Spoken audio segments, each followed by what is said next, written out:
সংরক্ষিত নারী আসনে এমপি হিসেবে শপথ নিলেন ব্রাহ্মণবাড়িয়ার 4 নারী। ভয়েস অব ব্রাহ্মণবাড়িয়া 24 সংবাদে সারাক্ষণ।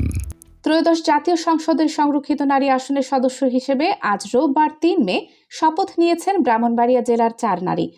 জাতীয় সংসদের শপথ কক্ষে স্পিকার হাফিজ উদ্দিন আহমদ তাদের শপথ বাক্য পাঠ করান।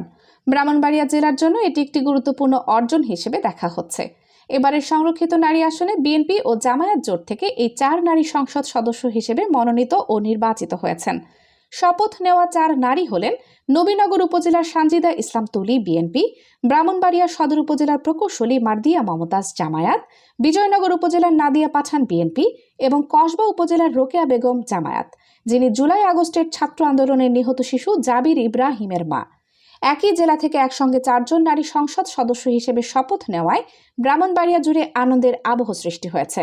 স্থানীয়দের মতে এই ঘটনা জেলার জন্য গর্বের এবং জাতীয় সংসদে নারীর অংশগ্রহণের একটি গুরুত্বপূর্ণ দৃষ্টান্ত। Kaniz Fatema Soma, news desk, voice of Brahmanbaria 24।